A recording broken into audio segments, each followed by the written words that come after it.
Bow wow. We are Sun Dogs, and this is DogStar. And This is Brandon Pulphus. Yo, what's going on? Hey. Just kind of geeking out over here, finally getting to sit down as a fan, as a supporter. It's an honor to know that you took the time out to sit down with the dogs. So thank you again. It's been a long time coming. I'm happy to be here. Glad we finally got to it. It's one of those things where I'm just like, all right, periodically I got to make sure to tap in so we can make this happen someday. Exactly. So I'm glad we're in the same spot. Yeah. Yeah, definitely. Yeah, stoked to have you in. But let's get right into it. No time to waste. We want to know the Brandon Pulphus origin story, like Marvel comic book style. Like, did you fall into a vat of like toxic lyrics? Or, yeah. What? No, but for real. Where was music touching your life, or the entertainment industry touching your life, like earliest? So it all would have started probably when I was about maybe 9 or 10. I say 10 years old. I have an older brother who used to also rap. And he was my idol, like little brother syndrome. I thought he was the coolest or whatever and wanted to do everything that he did. So he used to freestyle all the time. And he was really, really good at it. And eventually he would just like follow me around the house and just battle me or hurt my feelings and make it rhyme. And one day I was like, you know what? I'm going to learn how to do that. And then I could defend myself. Get him back. Exactly. Get him back. So then I started to try to write lyrics of my own, but they were terrible. So I ended up copying his lyrics and rapping them in like middle school and telling people that I came up with them myself. Hey. And eventually started writing my own stuff. It was terrible again for years until high school, where I finally got good enough to actually battle my brother, and he didn't want to do it anymore because he knew I had that fire. The style had become the master. It was terrible. It's like I did all this and finally got good enough to take his head off, and then he was like, "Nah, there's nothing left for me. I can't." No. It's like, you got it. I'm proud of you. I'm like, I don't want to hear that. Well, let me ask you this. So your brother's writing rhymes, you're writing rhymes. Did either your parents involved in music in any way? They weren't. Not at all. Very interesting. At best, my mother, she loves karaoke. That was the closest thing to it. Okay. So she always, would be like listening to music. Yeah. Pops too, but none of them were actually artists or musicians. So funny enough. Yeah, it seems like it runs in the family. Did you guys ever make a song together? Or We did. We did make one song. What was that song called? Who Am I? Back when I was in Mankato rapping. Under the same name? Different name. Back then I went by Phenom. Okay, I went by Phenom. Only because when I was 13, I saw a Chris Brown video. And in the video, somebody introduces him as like, oh, the young something Phenom, Chris Brown. And all I was like, oh, that sounds cool. Phenom, I like that word. I'm going to use it for 8 years. That's it. It was such a... Hey. But where were we at? So you had beaten your brother, and now you're a full-fledged artist? Full-fledged artist. What's the first artist name? So that when would be... you were battling... Oh, my very first one? When I was a kid? Yeah. Oh, that'd be... I used to go by Be Easy. Be Easy. With an S or a Y? With a Z. Okay. B.E.Z. Oh. Yep. And then I saw the Chris Brown video, and then... Boom. That's it. Yeah. Yep. Wow. This is high school era. Yep, this is high school era. Okay. Were you doing anything else, like artistically, musically, besides battling your brother? So besides battling my brother, I used to, in high school, perform at usually either house parties or like house shows that my friends threw. They would rent out this golf course in, I think it was in Egan, and they get like 100, 150 people there, $5 old school ticket parties like we used to do it, back in the day. Yeah. And he would throw parties, and he knew I rapped and he rapped. So we used to team up and do shows there. In high school? Yep. So I would have been about, I think my first show I was 16. Yep. Wow. And was that your first time on stage rapping versus just like... Technically, yes. In a crowd or at a party? Definitely first time in front of a crowd and at a party. But I say technically because we performed on top of like wooden tables. Those big, huge wooden tables, and we stood on them and walked across them and didn't have an actual performance stage. Whoa. So that was the first time I ever rapped on but it was cool. We had a crowd and everything. It'd be cool to bring some tables up on stage now that you're thinking about it. It's like, that's a cool look. We might have to bring that back. Some good dynamics. That would fill up a theater stage as well, depending on where you're performing. Exactly. Were you nervous? Even at those house parties? Or? Oh yeah, I was terrified. Okay. I was terrified because even at that point, I'd only been rapping my own lyrics and my own rhymes for like 3 years. So I had the lyrics, but I hadn't performed, and that's a whole different skill set, which you don't ever realize until you're actually performing, obviously. So I was terrified, but we did great. I got through all my words, and I had my shades on, my 4X tall tee. Like I felt good. I was ready to roll. Okay. So very cool. I assume word spread through the school. That was a good show. I mean, obviously, it sounded like you did more than one of these events. Yep, word spread pretty quick. There wasn't much to do in Egan, but once we started throwing those shows, for a little while there, we had a little local buzz. That was cool. So ended up releasing my first project at some point after that, which was called Northern Versatility. Still as B-Easy. That one was as Phenom. As Phenom, right. As Phenom. And hopefully it's not still on the internet. So I mean, we'll get this in post. Our editing machine is broken. No. Shoot. It's in the world. So put out my first project there and then moved on to Mankato, where I continued to rap and make music. Put out my second project, Northern Versatility 2. Still under Phenom. Yeah. I started out doing Tuesday night open mics at this bar called the Red Sea in Mankato. Mankato, yeah. Yep. And on that street with all the bars on it? Just that one. You been down there? Yeah. Okay. Yeah, Mankato's got shows. Like you can say what you want about Mankato, but they do have a nightlife. Like there is music going on absolutely at the bar. Some of the best rappers to this day that I know, artists really, but specifically hip hop artists. I like some of the best cats, best rappers, best battlers, freestylers from Mankato. It's crazy. But believe it or not. And was that for school? Did you go to school down there? I did. I went there for school. Kept doing the music thing while I was going to classes. Yeah. Dropped out for a couple years to go tour. Nice. Came back, finished, and got my degree. But was down there for classes originally. So second project came out. When was this tour that you just referenced? I feel like I've got a question I got to ask before No. Feel free. But, we're still trying to trudge along the timeline chronologically. First show, and then I first saw you perform in 2018, and it sounds like you've been performing ever since. How did you go from being nervous and not knowing what to do to being, I would say, one of the best on-stage performers that we have in Minnesota? Oh, definitely. Thank you. Some of the greatest stage presence. Definitely. That's so dope.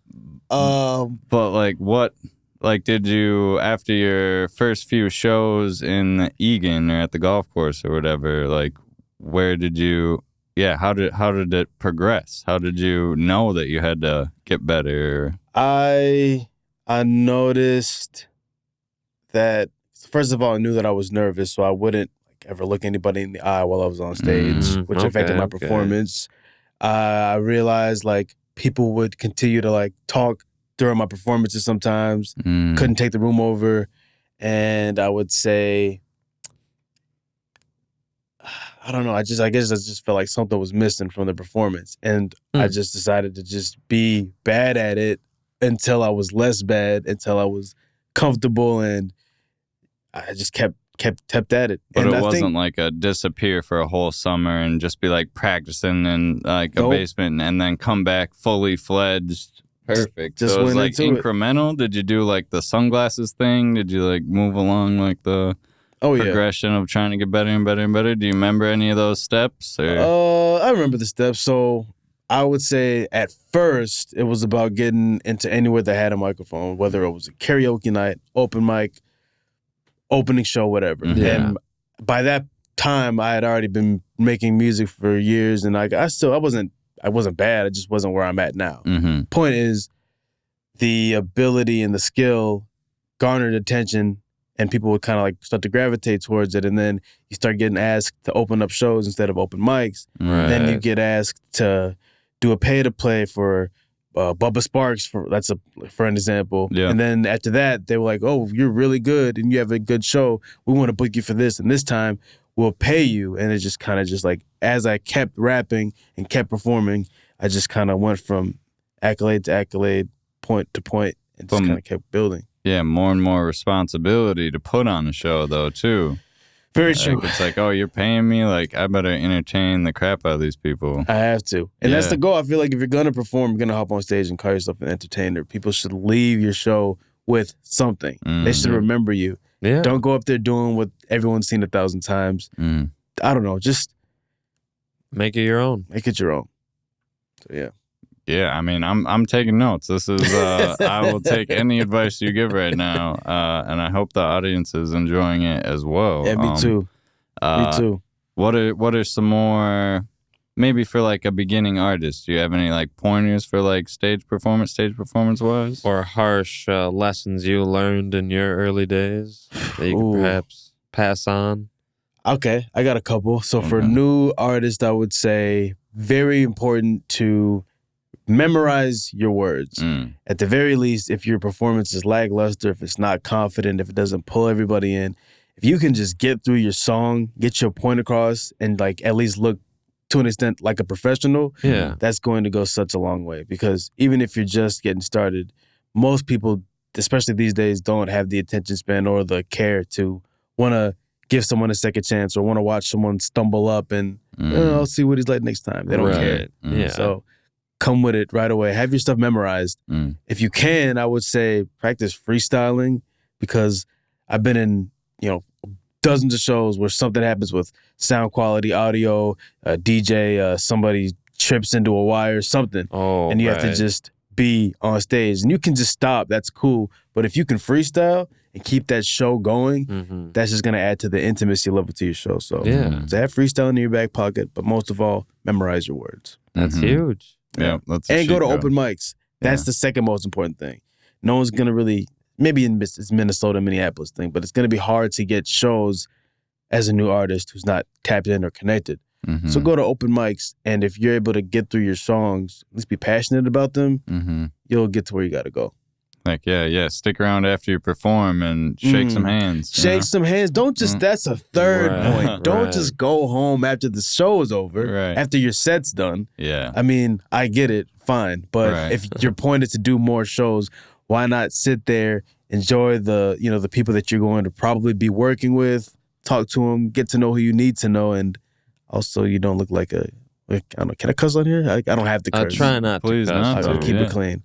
Well, a pompous I'll say that it goes very far to show that kind of love. If you're at someone's show and you're doing a set, like stick around, chop it up. And if you have to leave, even say that and don't just dip.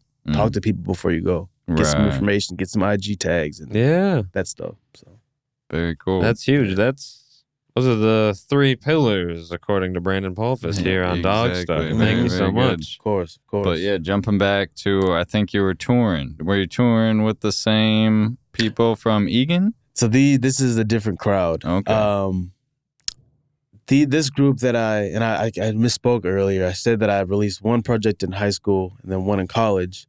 I actually did one in high school with my partner who I did the house parties with. And then when I got to college and in Mankato, the next 2 releases that I mentioned, those ones were with this group that I toured with. Cool. So that said, the tours and the stages across the state and out of the state were all with Homegrown Entertainment, who they no longer make music, but it was a label I used to be signed with. Cool. Went to Duluth and St. Cloud, obviously Mankato, did some shows in the city, but the tour was mostly just here, around the state. But still, I mean, a tour is a tour.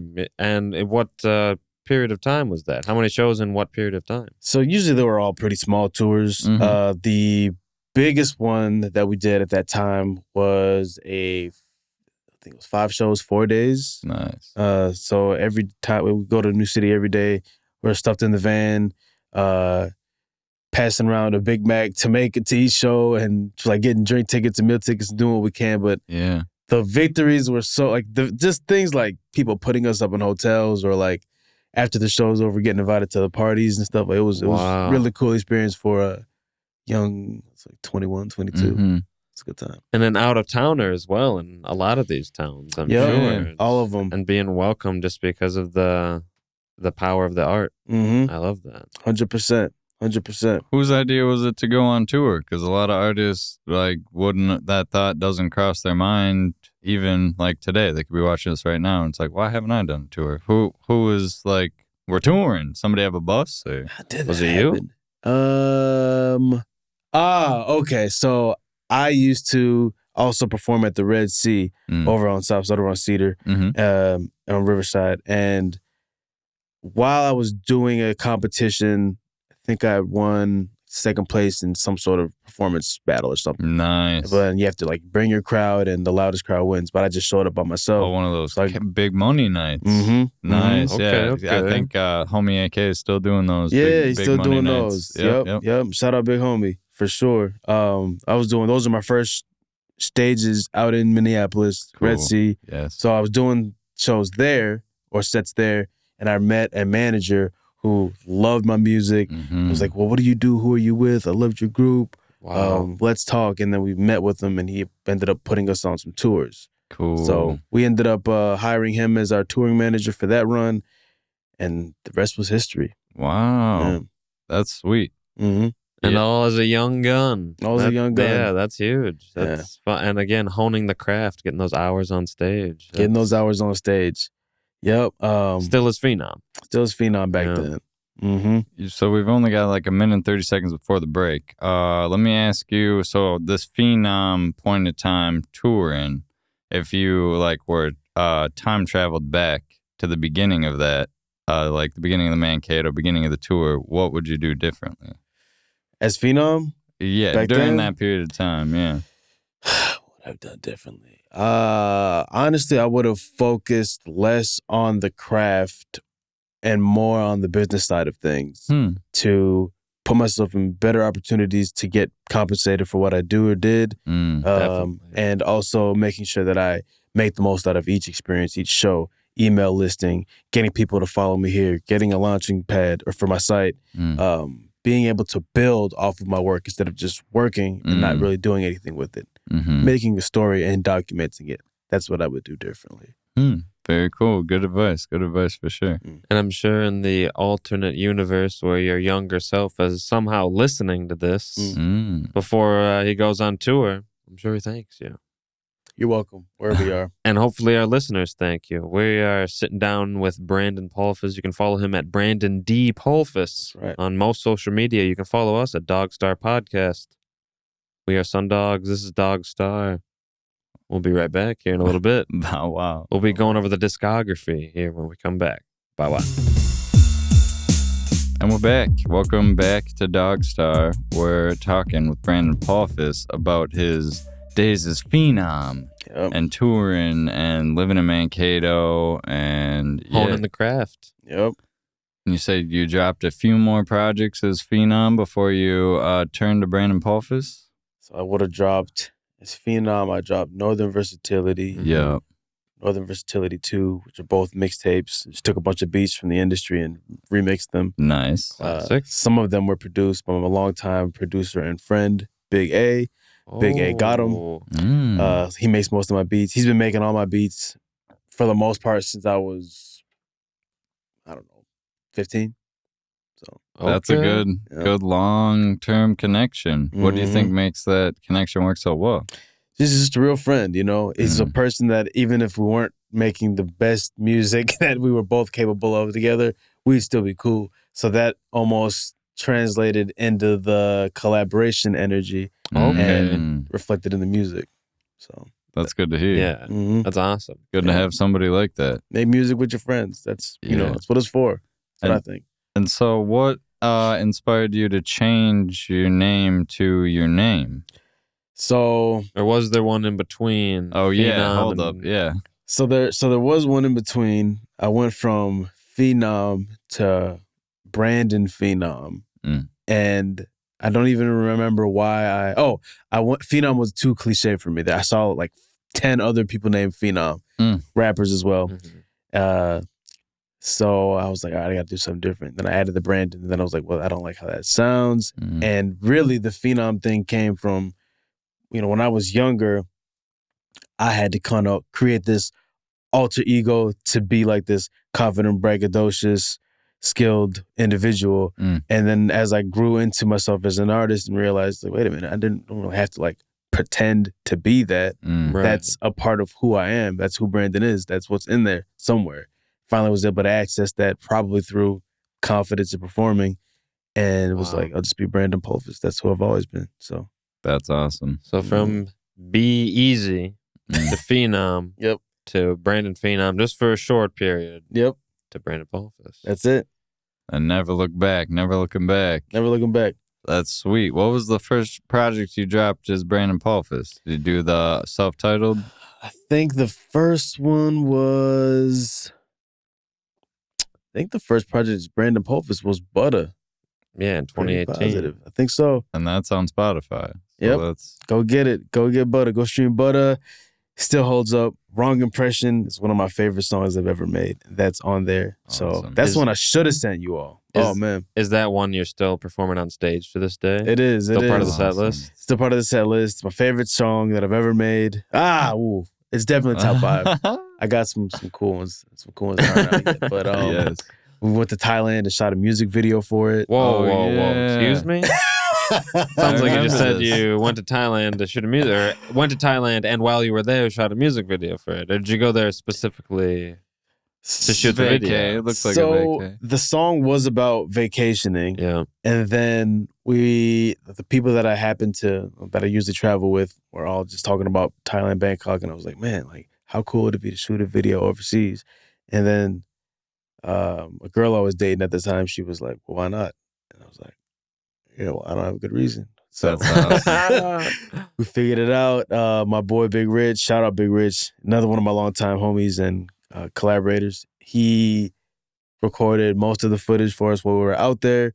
My friend Michael Wickery helped with the editing and the producing. Sick. And then another one of my friends helped with the editing. And who am I missing? Yeah, other than that, we were just running through Thailand recording. That's awesome. And for how long? Just a few days, or? I was in Bangkok for 5 days, Phuket for 3 days, and then when I was supposed to go home, I was having such a great time, I stayed for 2 more. So 10 days total. That sounds like a hoot. Yeah, it does sound like a lot of fun. And where can we see that music video? YouTube? Yep, Wrong Impression on YouTube now. It's beautiful. Man, that's bringing me back because I remember that's like had just seen you perform and then you dropped that. Yeah, okay. So yeah, that's wild. And it was like, whoa, this guy's doing things. I'm trying. Yeah, I'm trying. Shoot. Yeah, it really seemed like nobody. Yeah, it seemed so extraordinary to see the video in another country. I was like, what the F? I can't believe this. So after Butter came out in October of 2018, Word was a single dropped in December of 2018. In my research, I'm jumping ahead here. We've got Butter 3, which dropped on April 20th of 2022. Yep. I couldn't find Butter 2. So you're gonna have to help me and listeners figure out there's a Butter and there's a Butter 3. So, I've been wanting to tell this story for so long. This is the first time I've ever told this story to anyone except for Big A, because obviously Butter is the collaborative name for the projects that me and Big A, we always do. So Nice. Butter 1, it was going to be Butter 2. That's what the title for this obviously, 1 first, 2 second. But we were like, hey man, do you think anybody would notice if we just skipped Butter 2 and just put out Butter 3? He's like, bro, I bet you we could do it. And if we play it off, no one's going to say anything. So we did it. And it's been out for, what would it be now, about 9 months? Yeah.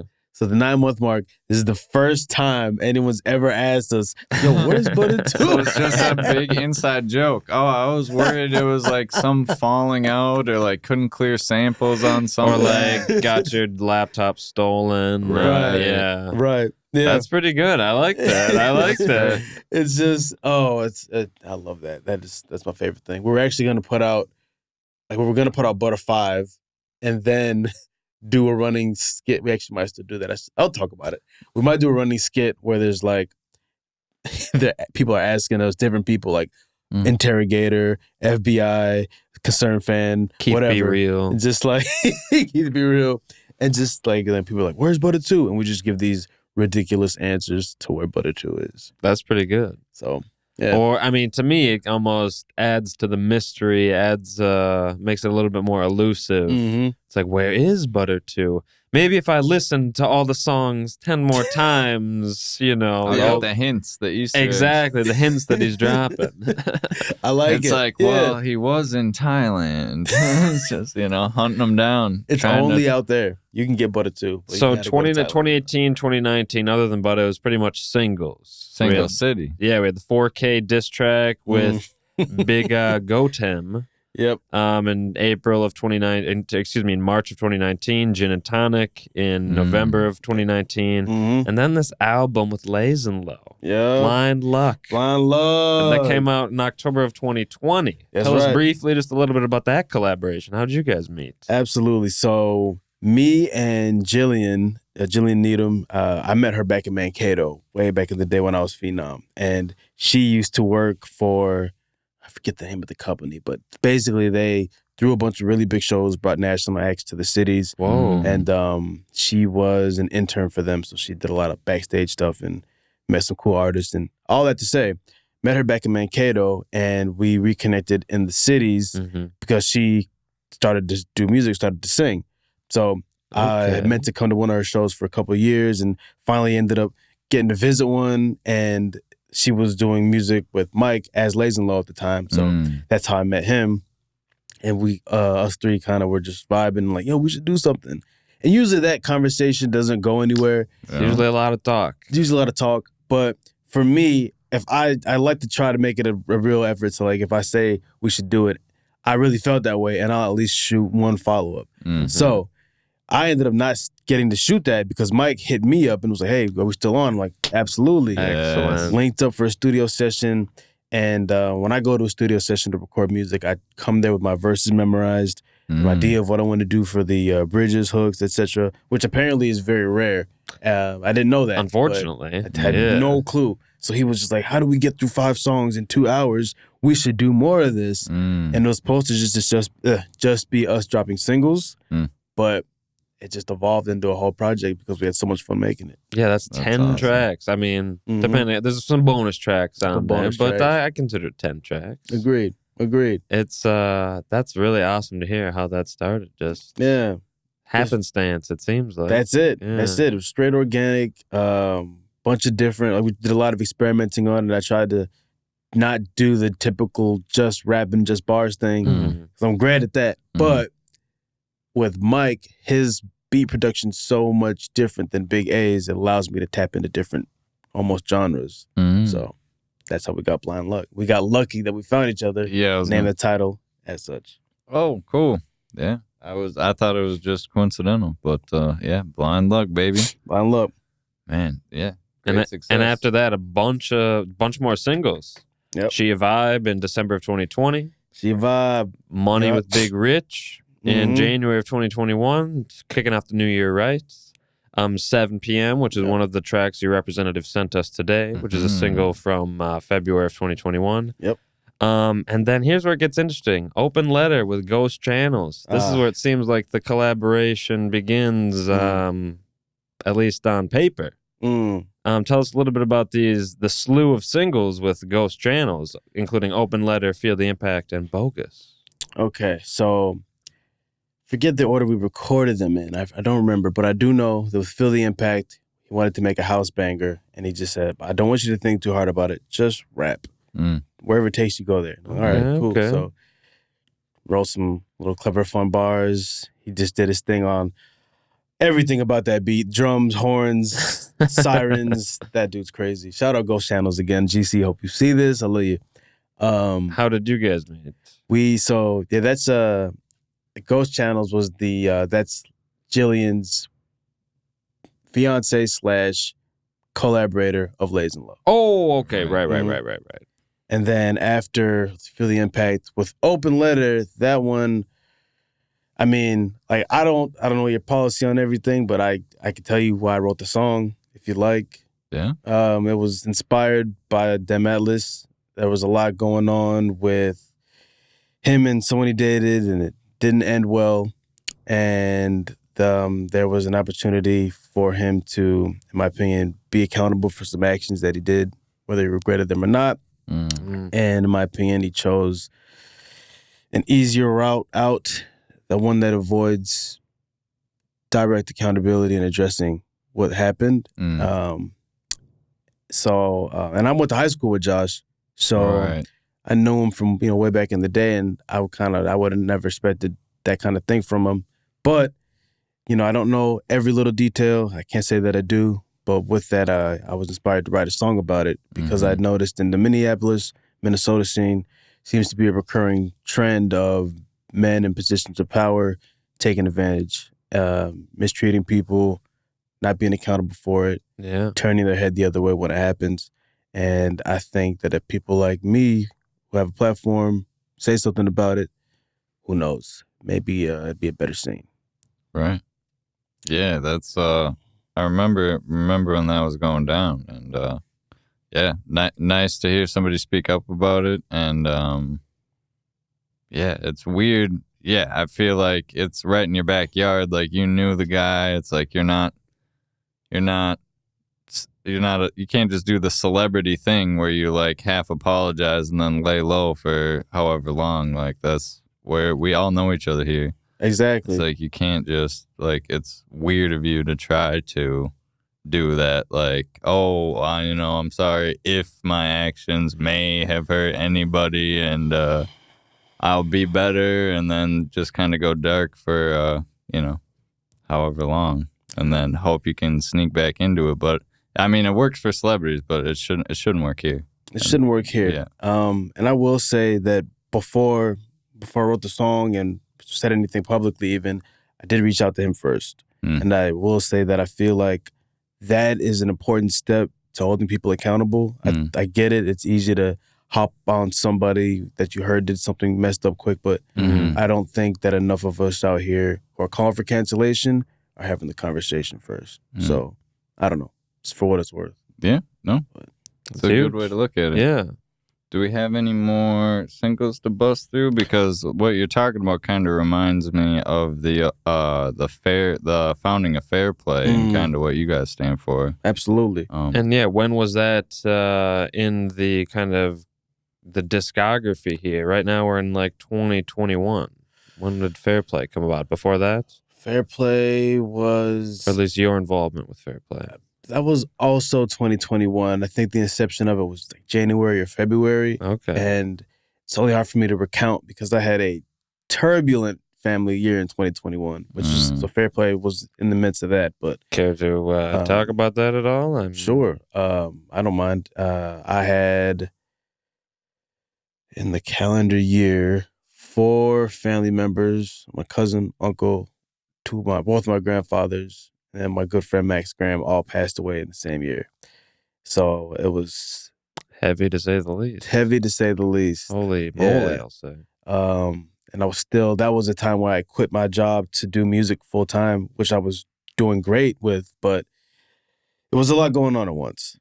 So, whoa. Yeah, that would have been around when I joined with Fair Play as well. So, but yeah. Wild. Because that's when, on my job with DJ Hayes, May of 2021. Yep, that's right. That's right. Do you think that was the first track you did with the Fair Play crew? As Fair Play, yes. Because most of us had collaborated before we incepted, but On My Job would have been the first release with Fair Play. Shout out DJ Hayes. He cut that one up. He knows he did.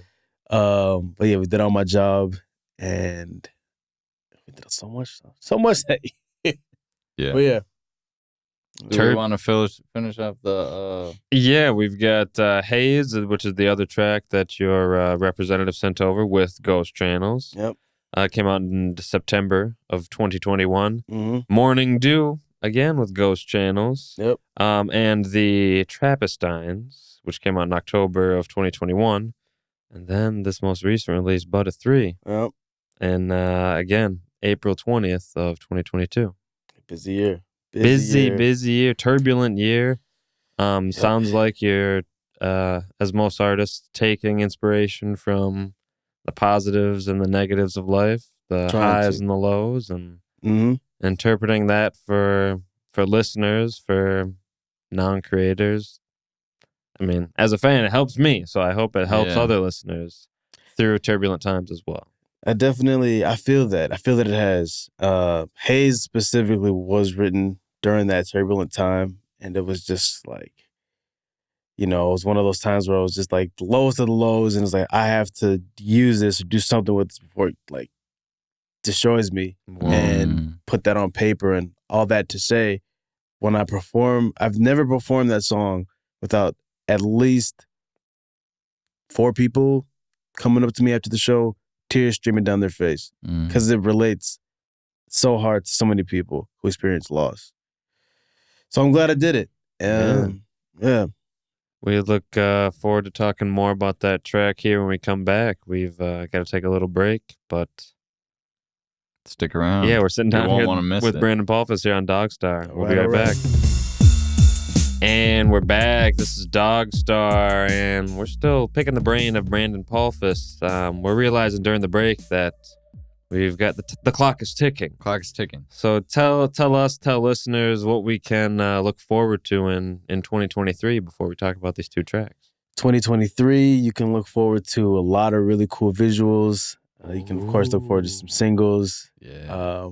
Something I can't really chat about, but I feel like everybody who's tapped in is going to appreciate. So a lot of cool stuff with that. Just put out the music video with Nerdy. Wait for Graves. Go check it out. Just came out on Nerdy TV. Coming out YouTube, I think this week or next week. Go Get Heaven. Great project by Nerdy. Shout out Fair Play Entertainment. Shout out Fair Play. Yeah. That's 2023. Oh, I'm excited. I hope listeners, if they haven't been excited, if they're watching this far into the interview, they better be excited about what Brandon Pulphus is doing. We require excitement from all of y'all. At least at this point in the interview. Exactly. Yeah, edge of your seats, baby. But yeah, you brought 2 tracks. You brought 7 p.m. And Haze, which is the Ghost Channels collab. Yep. Let's talk. Which one do you want to play first, I should ask?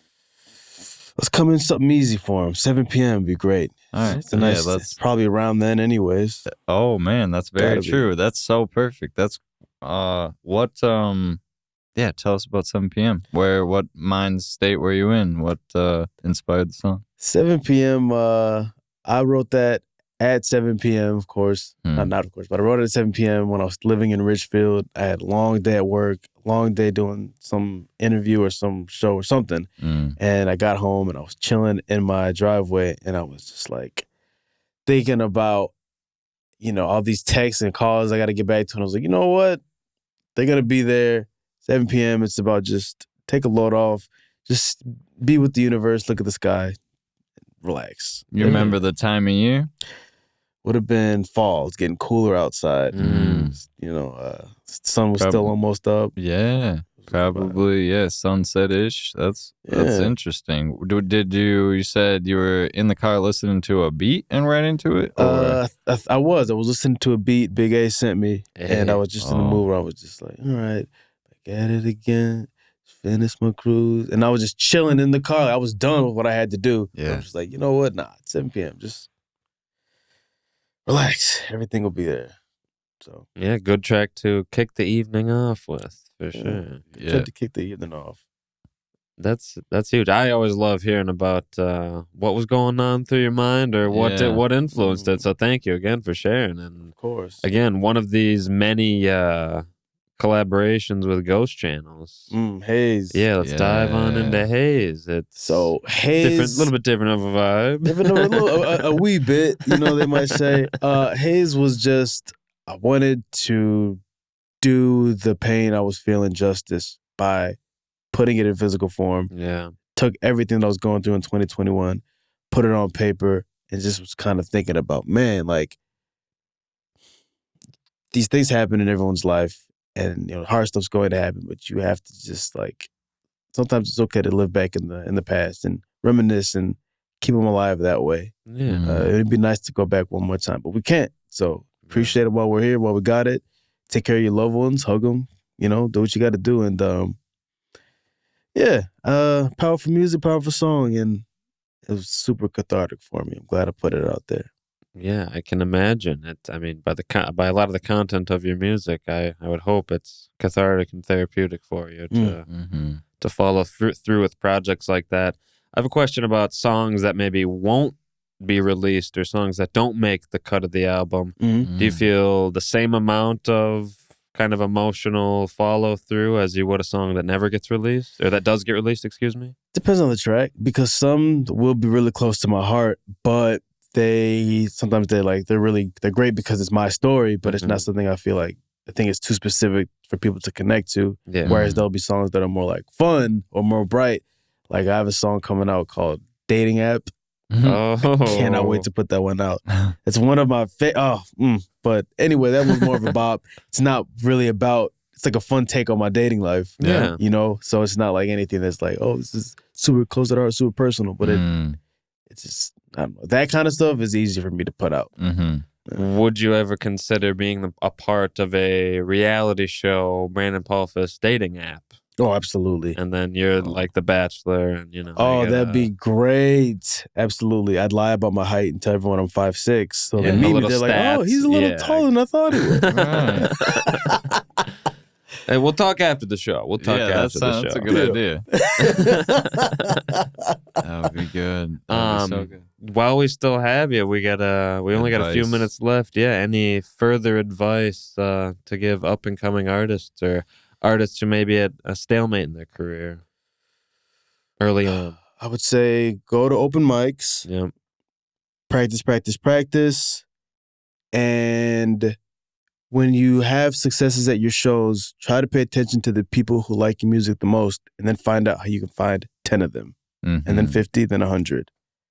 So that's kind of like a target market, target audience type of thing. 100%. Let's squeeze some more business advice out of you. I know you got it. Yeah. Do you just want me to just throw stuff out? I got so you could be great at writing songs and great at getting on DistroKid and putting it so people can find your songs, and you could be good at performing songs. None of that's really going to make you money. No, that's going to make you money. But what is going to make you money is merchandise. If you're able to get from open mics to booking shows or even booking space to throw your own events, you can make a lot of good money from merchandise. You can bring stickers, get T-shirts, hats. What have been your best sellers? I would say usually the tees and the hats, but usually I'll sell them in a combo. Because if someone really likes my stuff, they just want everything that I've got. So I probably would say T-shirts would be the most popular. Nice. Absolutely. And then, what amount of time are you spending on art versus now you're a clothes designer, now you're, is there a good way to break that up? Because you could just get lost in the sauce and have a clothing brand all of a sudden. Now you don't have shows anymore. 100%. Right. That one's tough because with the ebbs and flows of being a musician, it's so like now I've been really focused on my shows, my merchandise. So now I'll do shows and I'll make. I won't talk about that, but I do good. Yeah. Do well. Yeah. But I've put my Spotify stuff in my promoting to the side because all right, I'm making this money, but I also need to be making sure I'm putting out new content, putting out videos, putting out pictures, photo shoots, going to network, going to other shows. So basically sometimes it gets a little hard to balance all that. But it sounds like they feed into each other. So as long as you're alternating eventually, it sounds like a good strategy. Absolutely. Like you need to, like Spotify sounds like it's more like building your fan base or like keeping your fans around type of thing. Yep. Versus paying your bills with your music would be more performing and merch, it sounds like. Exactly. 100%. Absolutely. Can you remember the first piece of merch you had, even if it was as Phenom? Or prior? I can. Are you selling hard copy CDs back then? I was selling hard copy CDs back then. I was. And I'm sorry, what was your question? First piece of merch, your first T-shirt or hat that you had a friend wear, airbrushed. My first piece of merch was it was a big black tee for my homegrown label. Okay. It said homegrown in big white letters, and it had a gigantic leaf. I'll let your imagination tell you which kind. But I had that, and that was our first piece of merchandise back in Mankato. Cool. Nice. And then fast forward into the future, 5 years from now, is there a venue, whether it's in America or abroad, that you've always wanted to perform at? I'm not going to lie. It was for the longest time First Ave Main Room. And you did. You conquered it. You conquered it. Done. Check. That's awesome. I don't know. I guess Madison Square Garden would be cool, but right. That was all I had. I got to aim higher. Or any countries that you'd want to perform in? Well, they've never been to or have visited, like Thailand? Or what's your metrics looking like? You got to do a tour. You know? So far, I've performed in Spain, Amsterdam, the UK, and Thailand. So my research is not as specific as I thought. But I will say that every time I travel overseas, I pretty much just I will find the music. That's just my goal. Like I'm like, all right, there's gonna be something here, and then I'm gonna do that something, and I'm gonna find the opportunities, and that's what has happened every time. Wow. So okay, even in countries that don't even speak English, it doesn't matter. Isn't that amazing? It sounds like visiting cities is your thing. Yeah, because it's dropping down, boom, making it. That would be a good docuseries show as well, because there's some millionaire guy who does that. He's like, I'm gonna go to this city with $40 in my pocket and I'm gonna make it all back and I'll show you how. And it's just like, you could at least be selling merch by the end of your trip, you know what I'm saying? Or absolutely. Or following you through Europe from venue to venue, even if it's like we're gonna find an open mic in every city that we go to and we're gonna connect with these people here. That's a great whether idea. they speak English or not. That's a great idea. Copyright. I don't know how you copyright that, but it takes forever. That is mine. Oh my gosh. I'll know. We'll talk after the show about the other show idea and then this show idea as well. Copy. We've got about a minute left. Yeah, tell us where people can buy merch, where how do we Gotcha. Everything. Everywhere, Brandon D. Pulphus, Pulphus, Twitter, TikTok, Instagram, all that, Spotify, Apple Music. Find all my music there. As far as merch, our website is currently going under reconstruction. But if you message me on any of those, I can go ahead and schedule a drop for you. Get your merchandise, hat, shirt, whatever you need. We'll get it to you.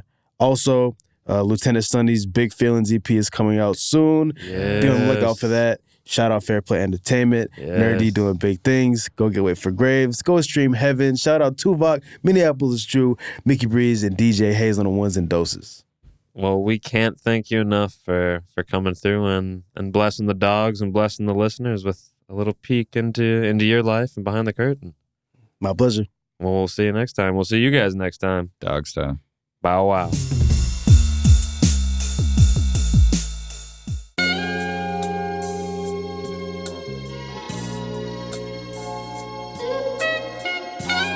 We did this in one take.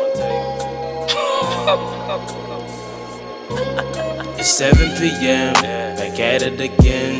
Just finished my cruise. I'm still in the whip. I'm taking my time. That's all that I spend. But what can you do? So stick to the plan. It's 7 p.m. Back at it again.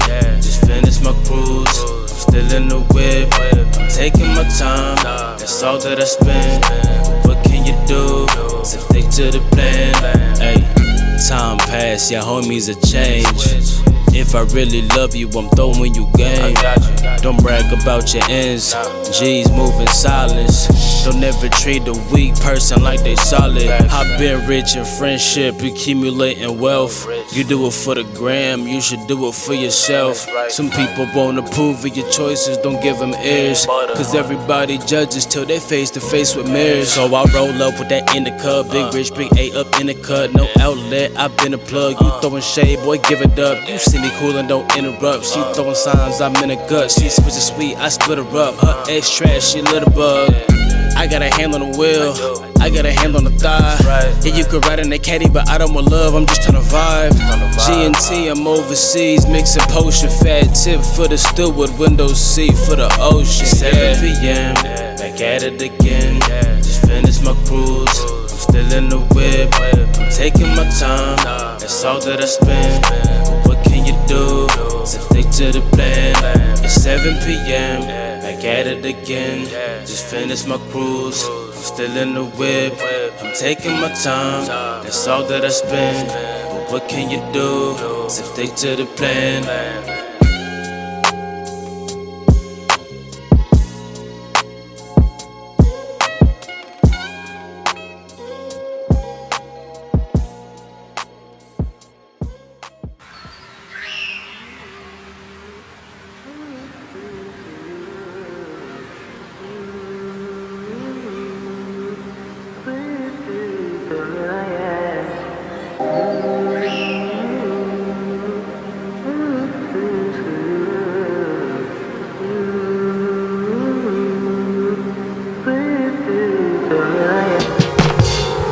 Took himself out, he smiled as hard as I did. My papa gone, my uncle gone, I'm always closing eyelids. I suffer through my silence until I start to cry, cause my fake friends breathing and my real ones dying. I'm feeling the weight, knowing existence is pain. Split it infinity ways, I'm still finna finish my plate. Stumble through the numbness, the voids in the abyss. Dark cloud that I can't lift, accustomed to the anguish. It's all I know, push me to the edge. I love the views and I'm Geronimo. When beneath my wings I die flying, cause life is short. Living with depression is a vegetable on life support. Like, is it really here? We all gotta go eventually, so is it really weird to talk about death? Treat it like it really isn't there, but we all know the truth. See my cup runneth over, I'ma spill it in the booth. Swimming pools full of whiskey, I've been drowning in the proof. I ain't been good in a minute. If I'm being honest, I damn sure miss it. I would give you every dollar in my wallet if it meant that I could go back one more time. Back one more time. Yo, I think what hurt the most is I don't even hurt no more. Blinded by my fire, burning bridges, knowing I won't float. My old friend, a kid who don't come around till his nose fit. I watch him hit the slopes like, okay, man, go ahead. It's downhill either way. Playing in the snow, lost yourself to a substance that's changing, then there's growth. Man, I miss playing ball, high school, sunny days. Had about 4 Gatorades, we split 20 ways. When my brother was my idol and my heart was full of love. When I could knock on mama's door, when I needed a hug. No rift between my sisters, no liquors in my cup. When I would smile ear to ear, too innocent for the my family getting older, homies give me the shoulder, it's cold. I'm Oedipus, the shivering made me bolder. R.I.P. to my loved ones, mortality I hate it. You live on through my music, and that's why I'ma say this. I ain't been good in a minute. If I'm being honest, I damn sure miss it. I would give you every dollar in my wallet